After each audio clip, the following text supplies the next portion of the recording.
What's up guys, this is Balázs from Racing Brick.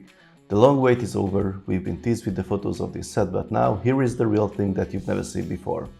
Okay, actually you had the chance to see it and even build it for weeks now if you live in the US, thanks Walmart. But today I also got my copy, so here you go. This is my review of the LEGO Technic 42111 Dom's Dodge Charger. Let's take a look at the box first. The form factor is a bit odd for a Technic set, seems to be almost square. We see the charger on a street with a blurry building and some trees and streetlights in the background. This could be a scene from one of the movies. There's the Fast and Furious logo and also the one from Dodge at the bottom of the box. Now let's see the back. On the top there is a photo, or rather an illustration of a charger that might be the inspiration for the set. It's interesting because I don't really recognize it as one of the exact models from the series, but I'm not an expert. As far as I know, there will be some additional information in the instructions, so hopefully we will know more in a minute. There are some additional details of the different features. Let's open the box and start building it as soon as possible to see them in real life. The set has 1077 pieces. The price is 99.99 euros or dollars and is available on lego.com from the 27th of April. There are 8 numbered bags in the box, 4 tires, a huge dark bluish grey frame and a manual with a sticker sheet.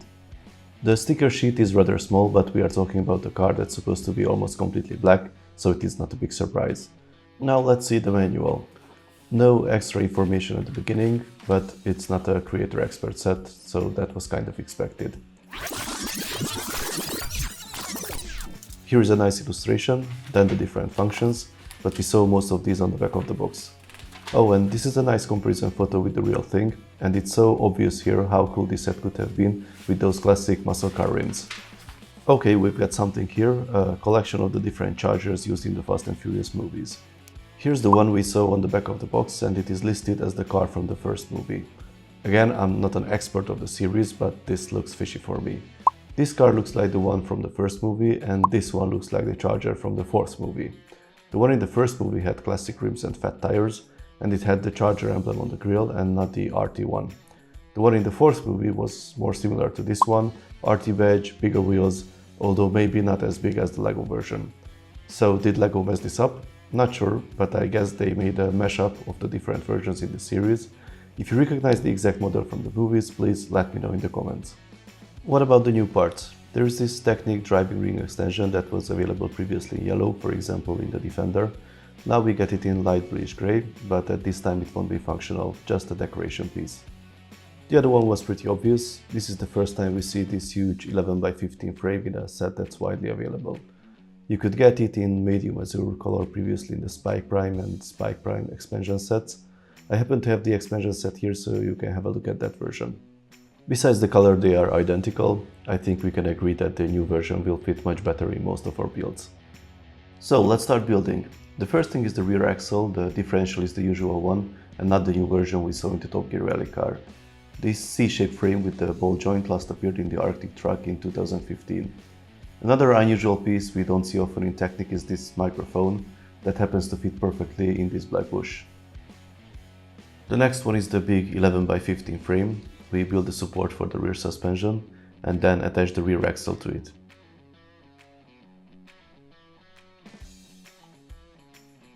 It's already visible how the engine will be driven by the rear wheels, which is the usual solution for the Technic cars, but in this case it happens to be accurate as the 1970 Charger had rear-wheel drive.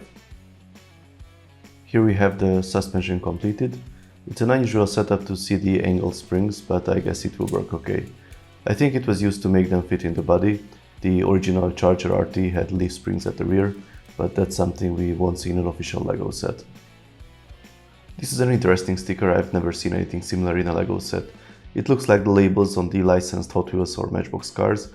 It has the registered trademark symbol, TM for trademark, C for copyright, and the rest is, I guess, Fiat Chrysler Automobiles United States Limited Liability Company 2020. Do you have any ideas why it was used here? This assembly will be the hand of God steering and it sits over the rear axle. You need to turn the knob on the top and then this axle will connect somehow to the steering rack. After this we continue building the rear section of the car. The basic shape of the roof is already visible. This is how the build looks like at the end of bag 1. We have the steering, the rear suspension and the base of the wheelie bar or support stand. The front section is also started with these unusually supported L-beams. Back 2 starts with the building of the front axle and the steering system. It's an interesting setup. We have some tiles here helping the smooth operation. This is how the steering will work. On the other end of the assembly, this thing becomes the lever that is used to open and close the wheel stand. The V8 engine uses the classic Technic cylinder parts. This car is big enough for them. On the front there are some unusual pieces. Can you guess what part was used here? The setup is quite cool. The top pins connect to the crossblocks and those bottom rods are there to stabilize the engine.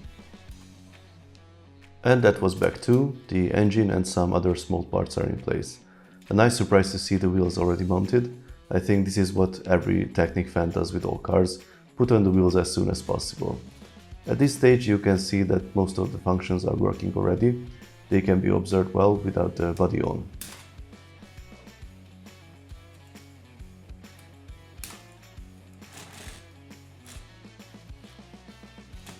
Bag 3 has a lot of system pieces. They are mainly used for the front grille.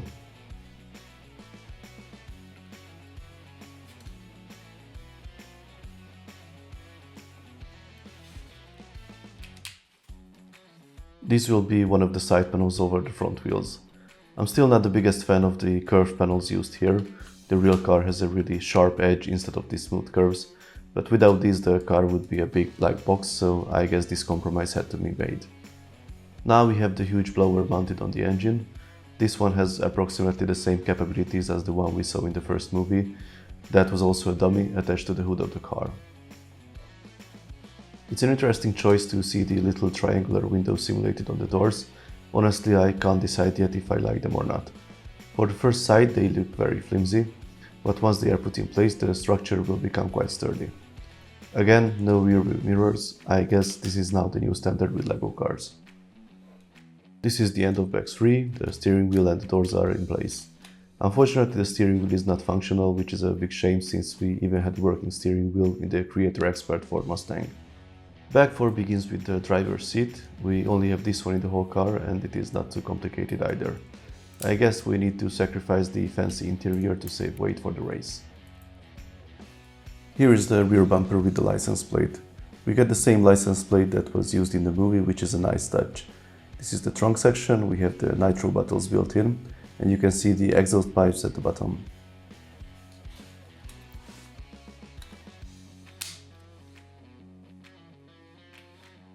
The roof looks unstable for the first sight, but once we add these pieces, which I guess are parts of a roll cage or something similar, so after putting them in place the whole structure becomes more sturdy.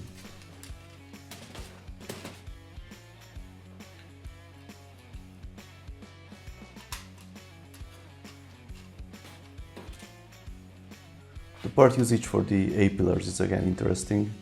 It's a shame to see these pieces in grey instead of chrome. I'm sure we will see soon someone replacing them with custom chrome parts. The last big pieces are the rear side panels with some added system parts to simulate the curves over the real wheels.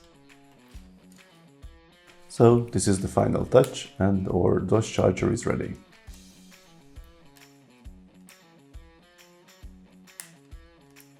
And that's it, here is our finished Dodge Charger.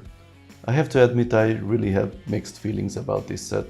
From certain angles it looks super cool, it has everything you need for a Technic muscle car. But from other angles it is only a huge black block without any particular details and it looks pretty boring. I guess the truth is somewhere in the middle, but I'm sure we will see a lot of debates over it. People will either love it or hate it. The hand of God steering knob is hidden at the back, it works well, it is easy to control the car and the steering angle is pretty good. There's a working suspension on both rear and front axles, the suspension travel is good, the car is pretty bouncy.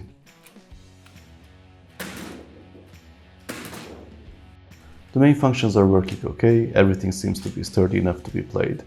We have the opening doors, the opening hood, hand of God steering and the opening trunk.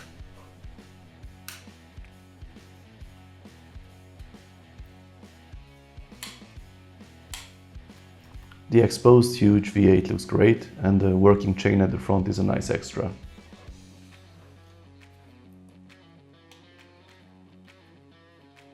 The trunk has the two nitro bottles in it, otherwise it looks a bit unfinished as we can see through it, but again from a weight saving perspective it is good, especially if we are planning to motorize the set. The last feature to show is the wheelie bar or stand. There's a lever in the cabin that you need to push to open the stand. It is not very easy to access it, probably the best way is from the passenger side. The stand opens with a click at the end and it stays in position. It's up to you to decide if it's a useful feature or not. I'm sure for some it's a nice way to display the set. It's also a nod to the film, as a similar mechanism was used to raise Dom's car in the final scene. If we go back a little bit to the overall shape, you can clearly see what my problem is with the curved panels on the side. They don't look like the original version. I'm sure the LEGO designer here had a tough job. It's not really possible to replicate the original form with Technic parts. I still feel that a Creator Expert version could have been much more accurate, but I guess they did not want to release a similar muscle car after the Ford Mustang. Another problem is the wheel choice. The ones on the LEGO model are simply too big with a huge rim and a low profile tire. A classic rim with some fat tires could have been so much better. The ones from the Creator Expert Ford Mustang seem to be an obvious choice, and the two cars are even similar in size, but if we put them on we quickly realize that they are too small and look funny on the car. It's a shame we did not get something custom designed for this size. So, what are my impressions? It's a Dodge Charger, so it's very difficult not to like it. As I mentioned previously, from most angles it looks great, and I can't wait to put some motors in it. It has several working functions, everything works smoothly. On the other hand, it does not have too many details, or actually too many references to the movies, and I can't stop thinking about the Creator Expert version. It could have been so much better with a more accurate shape and more details. Anyway, I'm sure this is not the last time you saw this car on this channel, so stay tuned. If you like this video, then please give it a thumbs up. You can also subscribe and tap the notification bell if you want to see more Technic reviews and other LEGO RC videos. See you next time, bye bye!